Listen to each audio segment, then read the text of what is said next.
Son aura lourde, faisant chuter les cœurs avant les cœurs. Les regards tremblèrent vers lui. Personne n'osait même avancer seul. Seul Gojita avança, se tenant devant Zeno, incarnant une forteresse de lumière silencieuse. L'intrus parla enfin, d'une voix emplie de mépris. Ne vous inquiétez pas, je suis venu seulement pour mettre fin à la période de repos que vous avez vécue. J'ai quitté ce monde quelques instants, et je suis revenu avec quelque chose de plus grand pour abattre la lumière. L'ombre. Ces mots tombèrent sur les cœurs comme des couteaux. Gogeta ne dit rien. Ses yeux seulement restaient fixés sur lui, tranchant, sans ciller. Soudain, Zeno bougea. Un pas, puis un autre, jusqu'à se tenir devant Gogeta, non derrière lui. La tension atteignit son apogée. Les traits de Gogeta se crispèrent d'une inquiétude évidente, sans pour autant retenir Zeno. Zeno leva son voix vers l'intrus, une voix aiguë. Je connais maintenant la vérité. Tu m'as menti et trompé pendant des années. Et ce que tu as fait à mes gardes est une preuve impossible à ignorer. Le prêtre éclata d'un rire maléfique, hystérique. Eh bien, Zeno, soyons honnêtes pour la première fois. Oui, je t'ai menti. Pas parce que la vérité est dangereuse, mais parce que tu es un enfant, lâche, naïf, incapable de comprendre quoi que ce soit. L'univers en trembla. Alors Zeno leva son doigt vers le ciel, lentement. Sa voix portait une sentence finale. Très bien. Je vais te montrer ce que signifie mentir au roi pendant tout ce temps. Je vais t'effacer maintenant. Gogeta resta immobile. Ses yeux seulement observaient. Zeno ajouta, Goku et Vegeta sont désormais mes véritables gardiens. Et je ne me laisserai plus tromper. Zeno lança la technique. La lumière explosa. Retrouver son père. Enveloppa entièrement le prêtre. L'univers tout entier se tut. Et lorsque la lumière commença à se dissiper, le prêtre apparut debout, comme un homme, sans la moindre égratignure. Le sang de Zeno se lassa, tandis que Gogeta plissa légèrement les yeux, comme s'il savait déjà que le résultat serait ainsi. Le prêtre brisa le silence. Ne t'ai-je pas dit, Zeno, tu restes le même enfant stupide, qui pense que son pouvoir est la ligne d'arrivée. Pendant des millions d'années, la seule chose qui pouvait vraiment me menacer, c'était cette technique à toi. Mais maintenant, je possède quelque chose que ton esprit enfantin ne peut comprendre. Puis leva la main et ajouta, puisque tu as essayé ton petit jeu, laisse-moi te montrer maintenant le mien. Une énergie sonique et suffocante se forma dans sa paume, avant que quiconque ne comprenne. Une étincelle de lumière est venue. La main du prêtre fut coupée, arrachée. Elle s'envola dans les airs comme une marionnette dont on aurait tranché les fils. Le prêtre se figea. Alors, Gogeta apparut. Il se tenait devant lui, et dans sa main, il tenait la main du prêtre lui-même. Un sourire éclatant de sarcasme se dessina sur son visage. Il dit avec mépris, avant de tendre la main contre lui. Tu aurais dû apprendre d'abord ce que signifie tendre la main vers un endroit qui n'est pas à ta hauteur. Puis, avec un sourire glacé, ne t'inquiète pas, il te rendrait ta main, mais seulement après t'avoir agi. Et Gogeta jeta la main devant le prêtre comme un débris sans valeur. Tous regardèrent le prêtre et, au lieu de crier, il sourit. Un sourire froid, comme si rien ne s'était passé. Vraiment, c'est ainsi que vous accueillez un invité de nous mettre fin au chaos de cet univers. Très bien, j'ai perdu une main, et vous perdrez tout. Après que j'aurai montré à Xeno ce que signifie laisser un enfant jouer avec un trône qu'il ne mérite pas.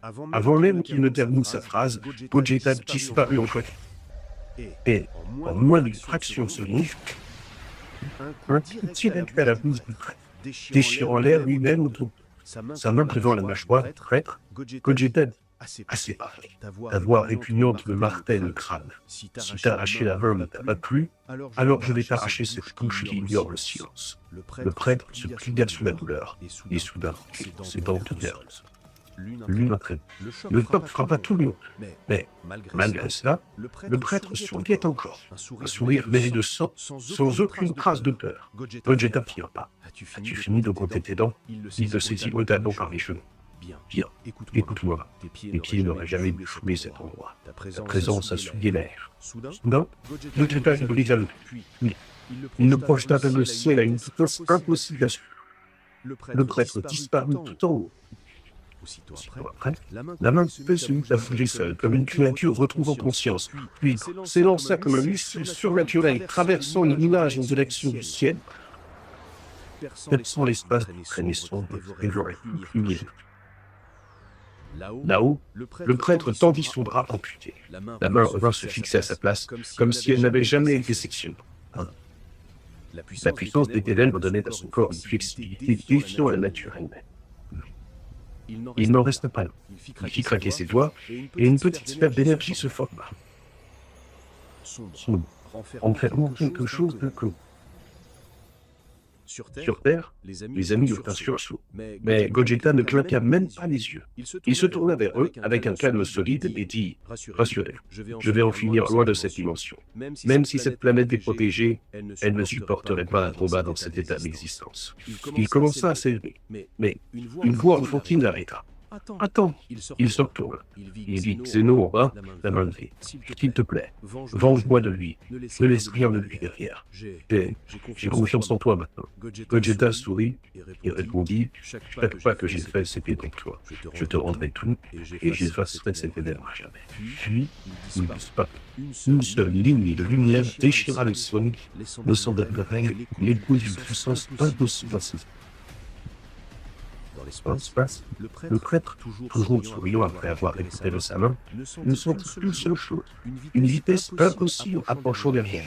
Puis, un coup de pied, le proche bastion le long jusqu'à heurter la frontière même de l'existence. Un mur invisible se brisa dans une explosion de lumière et une gigantesque porte s'ouvrit, l'avanant dans une autre dimension. Sur la Terre, un silence effrayant régna. Les amis restèrent figés. Gohan dit « Je ne ressens plus leur énergie du tout. » Comme s'ils avaient disparu de l'existence. Whis répondit « Ils sont dans une autre dimension. » Quant à Xeno, il se tenait seul, minuscule, les poings serrés, regardant le ciel comme un enfant luttant pour ne pas pleurer. « S'il vous plaît, revenez-moi sain et souffle.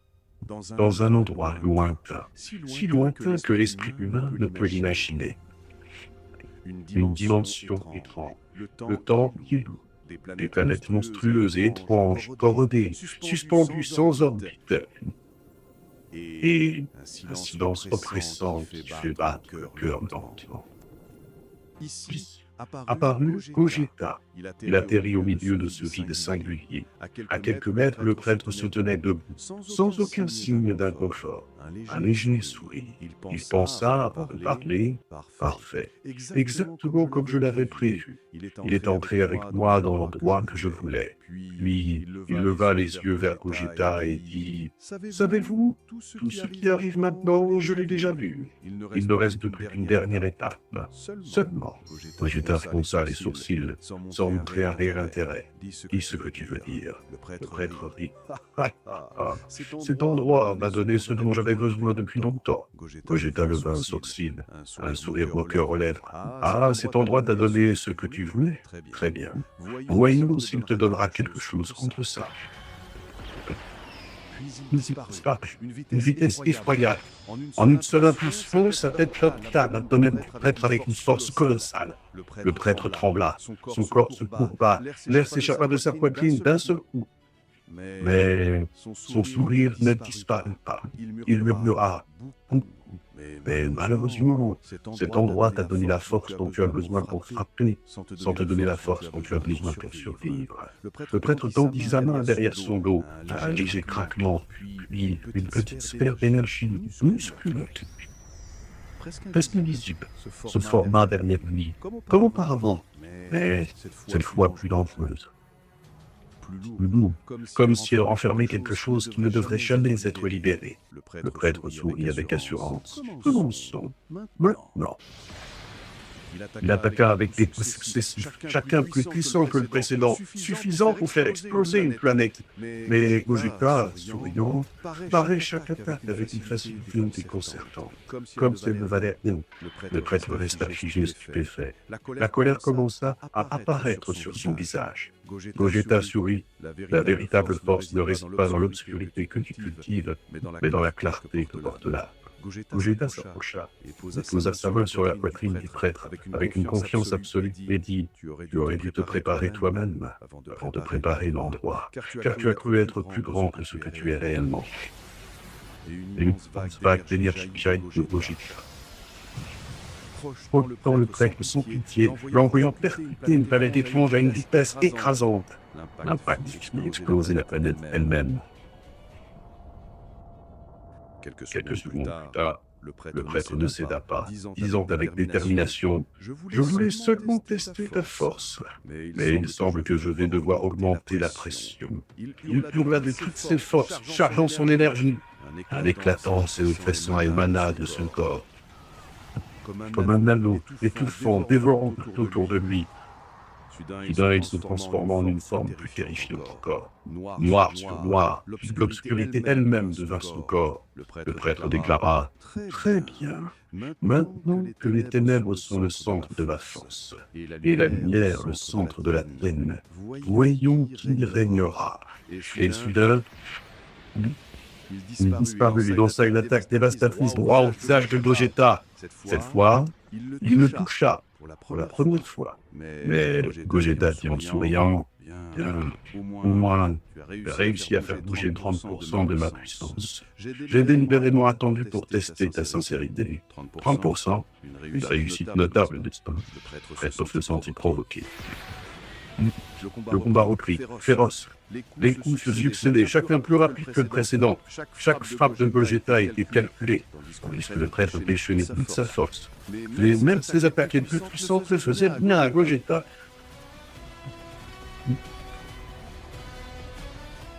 Les planètes de tourne commençaient à se fissurer, et le son des énergies s'entrechoquait résonnait comme le tonnerre dans cette dimension étrange.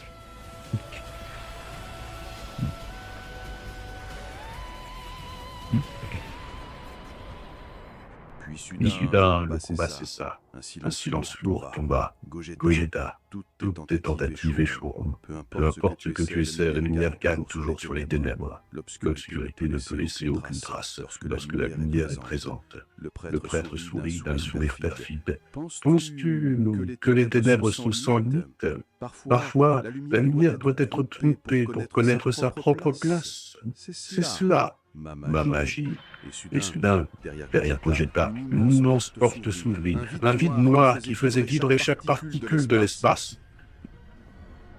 La lumière semblait se faire aspirer, et la gravité y était lourde, terrifiante. Gogeta se retourna d'un geste rapide, gardant son calme. À ce moment précis, le prêtre exploita une faille de concentration et chargea brutalement son énergie. Il hurla: « Et c'est pour ça, si tu le peux. Maintenant, les ténèbres avaleront ta lumière, et il ne restera plus rien de toi. » Mais Gogeta ne bougea pas. Il sourit avec confiance, levant une seule main d'un geste tranquille. La leçon n'est pas dans l'attaque, mais dans la compréhension de celui qui gouverne les ténèbres. Apprends-le. La lumière est le maître de toutes choses. Leurs énergies explosèrent en même temps. Se heurtant en un seul point dans une déflagration colossale, il illumina tout l'endroit. Le prêtre libéra toute sa puissance, hurlant, tandis que Gogeta, lui, restait calme, une seule main tendue, souriant avec une confiance inébranlable.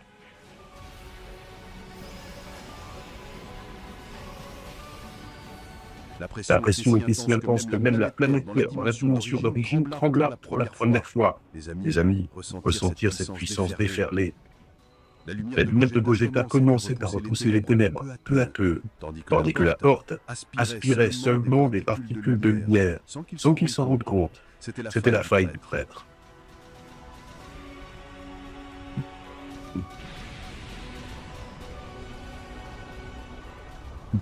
La pression continua jusqu'à ce qu'un phénomène étrange survienne. Gogeta sentit un choc interne, un frisson parcourut son corps. Il leva sa seconde main, sérieusement cette fois, et augmenta la pression sur le prêtre, avec une énergie dépassant tout ce qu'il avait montré auparavant. Les énergies explosèrent autour d'eux. Une seule seconde passa, et cette dimension fut secouée par une explosion gigantesque qui engloutit tout. Après quelques instants de calme, Gogeta resta debout, pensif, et murmura pour lui-même. Qu'est-ce que ce ressenti? Si j'avais été en retard d'une seconde, tout aurait été fini. Je n'ai jamais senti cela auparavant. Comme si mon essence et mon âme avaient entièrement tremblé. Lorsque la tempête s'apaisa, le prêtre flottait dans le vide, son corps brisé par la puissance de l'impact.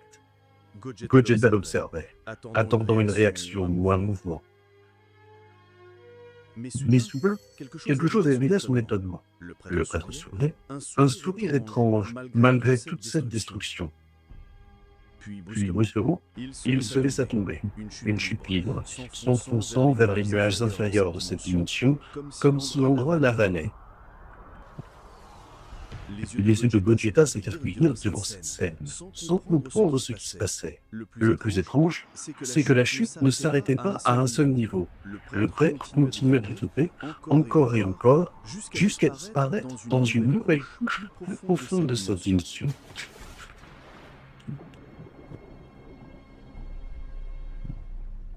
Après de longues secondes, Gogeta décida enfin d'agir. Il descendit à travers chaque niveau, la sensation d'oppression et de danger se glissant dans son cœur,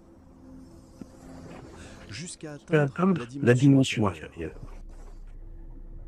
Il s'arrêta un moment, observant autour de lui, respirant lentement et prudemment, cherchant à comprendre cet endroit et ses lois. Puis soudain, il regarda vers le bas, et là, ce fut le choc.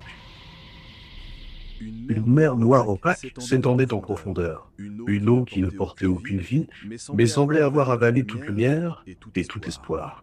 Vegeta pensa, c'est étrange. Comment a-t-il pu s'effondrer aussi facilement?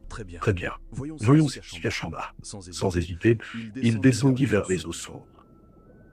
La lumière concentrée en lui le protégeait. Il regarda plus loin, et ce fut une nouvelle surprise. Le prêtre était à genoux au fond des eaux, son dos traversé par une grande fissure d'où jaillissait une lumière faible, mystérieuse, scintillant au cœur des ténèbres. Un rayon d'énergie qui n'appartenait pas à la nature habituelle du prêtre. Gogeta resta figé, les yeux grands ouverts de stupeur. Puis le prêtre se retourna, son visage portant un sourire glacial. Gogeta brisant le silence d'une voix tranchante. Qu'est-ce que tout cela? Je n'ai aucun doute que tu es celui qui a conçu cet endroit. Chaque recoin ici eut à ton prix. Le prêtre lâcha un petit rire. Bien, très bien. Au moins tu as compris que tout ce que tu as vu était mon théâtre. Tu ne te battais pas contre moi. Tu évoluais simplement dans les limites de mon plan. Le plus pathétique, c'est que j'ai joué dans ton propre terrain, et pourtant tu as fini comme un cadavre qui respire. Il ne te reste qu'un seul souffle. Et après cela, ton terrain n'aura plus de maître. Le prêtre éclata d'un rire aigu, un rire d'homme qui possède encore une dernière carte. Et soudain, des fils barbelés sombres surgirent du plafond et des parois. L'eau en bas se transforma en une masse noire profonde, et le plafond se refermait lentement, comme un piège parfait. Gogeta plissa les yeux. Tu crois que cela changera quelque chose? Le prêtre leva un doigt, comme s'il donnait une leçon. La première chose que tu dois savoir, c'est que tu es maintenant dans une dimension plus profonde. Et ce que tu vois comme de l'eau n'est pas de l'eau. C'est un piège composé de particules d'obscurité pure, conçu pour aspirer ta lumière, goutte à goutte. La mort lente. N'est-ce pas bien plus divertissant? Gogeta s'évanouit. Le prêtre poursuivit. Attends, le moindre mouvement de colère, la moindre libération d'énergie accélérera le processus. Chaque fragment de lumière que tu émets devient ici la nourriture de cette obscurité. C'est vrai. Ta puissance concentrée était écrasante, et il m'était impossible de t'affronter directement. C'est pour cela que j'ai construit le terrain en plusieurs étapes. Des planètes que tu as vues, ici, aux énergies cachées à laquelle tu n'as pas prêté d'attention. Chaque petite explosion affaiblissait un peu les liens de ta lumière. Je n'essayais pas de te vaincre par la force, mais de manipuler la structure interne de ta lumière. C'est comme quelqu'un qui veut faire tomber un bâtiment. La force brute ne le détruit pas, mais un seul coup dans la base, et tout s'effondre. Il inclina la tête froidement et ajouta « Et maintenant, laisse cet endroit faire le travail à ma place. » Gogeta ne bougea pas, silencieux. Le prêtre reprit, plus glaçant encore. Cette fissure que tu vois dans mon dos est la preuve qu'une de mes âmes a vacillé sous la pression. Si tu avais pensé à lancer une attaque de lumière pure et concentrée assez puissante, j'aurais perdu une âme entière. Mais maintenant, j'en possède encore trois. La colère explosa dans les yeux de Vegeta, et à ce moment précis, les fils barbelés lumineux se ruèrent sur lui, l'encerclant de toutes parts, le compressant de brutalité. Le prêtre sourit. Maintenant, je vais achever ce qui reste. Cet enfant ne mérite pas de respirer une seconde de plus. Puis il partit à une vitesse foudroyante, se dirigeant vers la terre.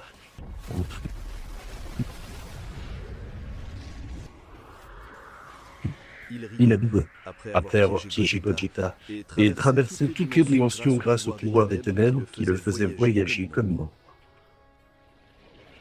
Sur la planète Terre, le ciel clignota d'une lumière soudaine, semblable à un éclair, et soudain, le prêtre apparut seul, avançant d'un pas lent, mais d'une confiance absolue. L'un d'eux, « Quoi?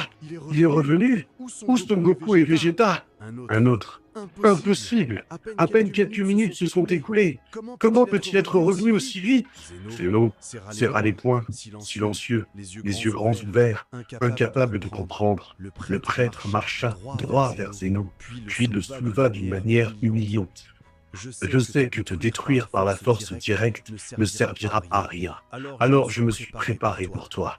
Et maintenant, je vais briser ton essence grâce au pouvoir des ténèbres. Il étendit brusquement la main, mais un simple toucher de Zeno projeta le prêtre au loin, d'une manière inexplicable. Les autres observaient, incapables de comprendre ce qui venait de se passer. Le prêtre se releva sur un genou, souriant froidement. « J'ai oublié que tu maîtrises cette technique, mais hélas, les limites de ta force ne te sauveront pas des ténèbres. » Il se rua à une vitesse monstrueuse et frappa Zeno d'un coup écrasant. Zeno tomba au sol. Le prêtre, se concentrant sur lui, je me suis entraîné à désassembler les sens, une technique pour démanteler les liens internes.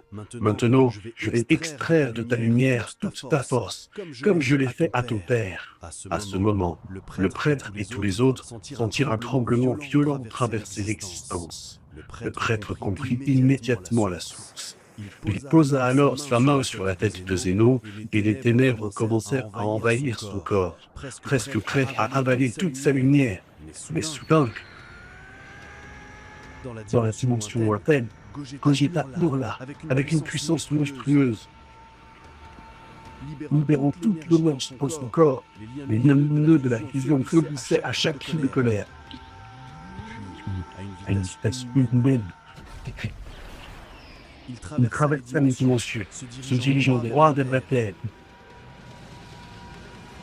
Toute sa force concentrée dans une seule attaque titanesque. Au moment décisif, Gogeta frappa le dos du prêtre d'un coup lumineux dévastateur, perçant la fissure dans son dos et libérant une explosion de lumière plus profonde et plus éclatante que tout ce qu'ils avaient vu auparavant. Le prêtre hurla. Propulsé par la lumière, il disparaît dans une explosion gigantesque d'énergie qui engloutit tout autour. Gogeta comprit que le temps jouait contre lui. Puis soudain, il s'agenouilla devant Zeno, dont le corps tremblait, alors que les ténèbres dévaraient son essence. Gogeta dit, « Il ne me reste qu'une simple étincelle du lien maintenant fragile de cette fusion. Mais pour toi, je brûlerai ce qui me reste. » Il posa sa main au-dessus de Zeno, et une lumière pure, semblable à des pulsations célestes, se répandit, pénétrant au plus profond de son âme, combattant les ténèbres et déchirant de l'intérieur. Quelques secondes passèrent, Zeno ouvrit les yeux, son éclat redevenu intact. Mais avant que quiconque ne puisse sourire, le corps de Gogeta se mit à trembler. La lumière se dissipa, puis la fusion s'effondra complètement. Une faible explosion lumineuse éclata et projeta deux corps au sol. Les amis crièrent de choc. Même Whis, qui savait toujours tout, resta figé, stupéfait. Soudain, Goku poussa un cri de douleur aiguë. serrant le pendentif sur sa poitrine, respirant avec difficulté, comme si la douleur venait de l'intérieur et non de son corps. Contrairement à Vegeta, ce contraste laissa tout le monde désemparé. Whis, avec une inquiétude qu'il n'avait jamais montrée auparavant, je pense que la fusion portait un déséquilibre, et Goku a supporté la plus grande part, plus que ce que son âme peut tolérer. Cela vient peut-être de la différence entre sa structure et celle de Vegeta à cause du pendentif. Les amis regardèrent Goku, ruisselant de sueur. Sa douleur ne cessait d'augmenter, et le pouvoir du pendentif tremblait sur sa poitrine, comme un battement de cœur agonisant. Le prêtre apparut, soudain à travers les décombres, debout, son corps déchiré, mais souriant. J'ai perdu une âme, oui, mais j'ai remporté une opportunité unique. Il tendit la main vers la poitrine de Goku, attrapa le pendentif et l'arracha, comme s'il lui arrachait le cœur. Le son de Goku gemme, et il poussa un cri qui brisa le silence du ciel, un cri qui fit trembler la terre entière. Tous le ressentirent comme une lame transperçant leur âme. Goku tomba au sol, redevenu complètement normal, à moitié inconscient. Le prêtre leva le pendentif comme un trésor sacré. Cette fraction est la moitié de ton âme, Son Goku. Sans lui, ton corps va s'effondrer. Puis il éclata d'un rire hystérique. Mais avant qu'il ne pût finir sa phrase, il fut transpercé dans le dos. L'épée traversa son dos pour ressortir par son torse. Le prêtre ouvrit les yeux, choqué, et le pendentif tomba au sol. Le choc. C'était Vegeta, avec l'épée énergétique que lui avait confié le père de Zeno. Après la blessure, le prêtre poussa un hurlement bestial venu des entrailles de l'enfer. Un cri qui fit vibrer l'air pour briser l'épée. Une explosion projeta Vegeta en arrière. Le prêtre tomba à genoux, son corps à moitié détruit. Mais une fois encore, la fissure dans son dos s'ouvrit, béante. Vegeta se releva, serra son poing, voyant la fissure clairement. L'opportunité d'or, unique. Vegeta, bouillonnant de rage. Ceci est ta fin. Vegeta poussa. Une explosion d'énergie terrifiante secoua la terre. Elle s'abattit sur le paraître comme une montagne de lumière concentrée. La poussière monta, engloutissant tout. De longues secondes passèrent, lourdes, effrayantes, puis la fumée cessa. Le choc. Les prêtres étaient toujours à genoux. Il ne tomba pas. Il ne mourut pas. Il releva la tête avec peine, mais il sourit. Il laissa échapper un petit rire. Ta force ne suffit plus, Vegeta. La pression nécessaire pour détruire ma seconde âme, vous l'avez dépassée depuis longtemps. Le rire du prêtre résonnait partout, comme des clous s'enfonçant dans les nerfs. Un rire fou, sûr de lui, méprisant tout ce qui l'entourait. De l'autre côté, Goku était étendu au sol, haletant, la douleur lui déchirant la poitrine comme une bête sauvage. Quant à Vegeta, il se tenait entre les deux, immobile, silencieux, les yeux fermés, la tête baissée, comme s'il combattait chaque pensée à l'intérieur de lui. Quelques secondes, puis 10, puis une minute entière, et personne ne comprenait ce qui se passait dans son esprit. Soudain, il ouvrit les yeux lentement et regarda Goku avec un regard qui ne ressemblait à aucun autre. Il tendit la main vers la poitrine de Goku et l'énergie royale en jaillit pour entrer dans Goku comme des pulsations de vie. Goku inspira brusquement, ses yeux s'ouvrirent en grand. Vegeta, qu'est-ce que c'est? Mon corps est complètement guéri et je sens une force différente. Ne me dis pas que tu as abandonné le pouvoir du père de Zeno. Vegeta ne répondit pas. Il resta silencieux, les yeux fermés, respirant profondément, comme s'il avalait sa propre vérité pour qu'aucun mot n'en échappe. Goku insista. Vegeta, qu'as-tu fait? Parle! Vegeta ouvrit enfin les yeux et dit d'une voix calme, mais plus lourde que toute la douleur du monde, « Je t'ai donné tout, Kakarot. » Goku, sidéré, effrayé. « Pourquoi? Qu'est-ce que tu veux faire? Vegeta, je t'en prie, dis-le clairement. » Vegeta regarda sa main, celle qui avait transmis l'énergie, comme s'il regardait quelque chose qu'il venait de perdre à jamais. « Écoute-moi bien, Kakarot. Je n'ai plus besoin de cette puissance. Et maintenant, c'est à moi d'assumer ce que je dois assumer. » Goku fit un pas vers lui, la voix tremblante. « Non, Vegeta, ne fais pas ça. S'il te plaît, ne me dis pas que... » Un regard vif, tranchant mais empreint d'une tristesse profonde, profonde. Le regard d'un roi qui connaît la fin de son combat le coupa. C'est terminé. Cet être retrouvera sa force dans quelques instants. Il ne lui reste que deux âmes. Et ni toi ni moi n'avons le pouvoir d'arracher les autres maintenant. Il baissa légèrement la tête. Il n'y a plus d'autre choix. Je vais l'emporter avec moi. La voix de Goku se fissura pour la première fois. Vegeta, non, on va se battre ensemble. On s'est toujours battu ensemble. Vegeta sourit pour la première fois depuis le début de la guerre. Un sourire petit, triste, mais solide. Le temps n'est plus notre ami, Kakarot. Et maintenant, tu as le pouvoir du père de Zeno. C'est toi qui continueras la route. Toi qui sauveras tout le monde. Il avança et prit la main de Goku. Une prise lourde, emplie d'adieu. Promets-moi, Kakarot. Prends soin de tout le monde. Prends soin de l'univers entier. Mais avant tout, prends soin d'elle. Prends soin de Bula. Elle me ressemble beaucoup. Têtue, forte, mais plus gentille que je ne le montre. Ne la laisse pas croire que je suis parti sans raison. Il ferma les yeux un instant comme s'il luttait contre une larme prête à tomber. Et Bulma, dis-lui que j'ai essayé d'être l'homme qu'elle mérite, jusqu'au bout. La voix de Goku troubla. Vegeta, je t'en supplie, ne fais pas ça. On va trouver une autre solution. Mais Vegeta sourit ce sourire que Goku connaissait trop bien, le sourire qui n'apparaissait que lorsque sa décision était irréversible. Il n'y a plus de temps, Kakarot. Ceci est mon dernier combat. S'il te plaît, ne rends pas ma mort inutile. Vegeta se releva. Ses pas étaient longs mais fermes, comme si la terre elle-même reculait devant sa détermination. Tout le monde. Quoi? Vegeta va se sacrifier? Goku fouilla depuis l'arrière. Mais la voix de Goku semblait venir par notre monde, car Vegeta ne se retourna jamais. Il leva la main, la leva sans regarder vers elle. Un geste d'adieu, un geste de fin. Le geste d'un combattant qui a compris que son honneur est venu. Il s'arrêta au milieu de l'arène, puis releva lentement la tête vers le ciel. Là-haut, Bulma et Bula le regardaient de loin, leur corps tremblant, leurs larmes coulant sans fin. Vegeta le regarda avec un mélange d'amour, de douleur et d'acceptation, puis dit d'une voix claire, stable, mais brisée à l'intérieur. Pardonnez-moi, mais j'ai enfin compris ce que signifie le sacrifice. La force n'est plus quelque chose pour lequel je me bats, mais pour ceux que j'aime. Il se tourna alors vers le prêtre qui se relevait, haletant, et dans les yeux brûlait une lueur de puissance renaissante. Vegeta, voix forte, assez de rire, créature, ton temps est terminé. Il fonça sur lui à une vitesse précieuse et le frappa d'un seul coup. Un coup qui fit trembler toute la terre et projeta le prêtre comme une poupée déchirée. Je vais personnellement m'occuper de ta femme. Il attrapa le prêtre par la poitrine et s'élança vers les cieux. Plus haut, encore plus haut, l'air vibrant autour d'eux.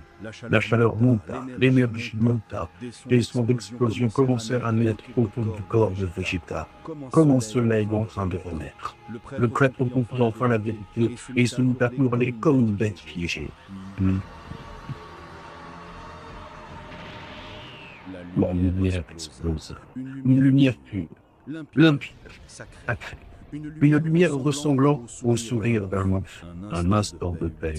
Ce n'était pas une lumière de destruction, mais de sacrifice. Tous levèrent les yeux, les larmes aux yeux. Même Zeno tremblait en serrant le pendentif. Goku tomba à genoux, les yeux remplis de larmes, murmurant d'une voix brisée. Ton sacrifice n'a pas été vain.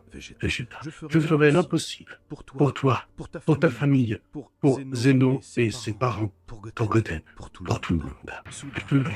La lumière dispersée dans le ciel se rassembla, et le prêtre réapparut, mais avec un seul corps. Une seule âme. Son apparence n'était plus que rage pure, une bête de haine. Il fixa Goku droit dans les yeux, les siens brûlants de folie. Maudit sois-tu, tu as détruit ma deuxième âme, mais il m'en reste une seule. Et je peux l'utiliser pour te déchirer. Je ferai de ta mort une souffrance insupportable. Goku ne bougea pas. Il avança d'un pas, la colère explosant en lui, comme si le ciel entier respirait avec lui. Zeno serrait le pendentif, une larme lui tombant. Je suis désolé. Goku se tourna vers lui, lui offrit un petit sourire, mais ses yeux brûlaient de flammes. Puis il se tourna vers le prêtre avec fureur. Tu m'as pris quelque chose d'impardonnable. Je te jure que tu ne verras pas un autre lever de soleil.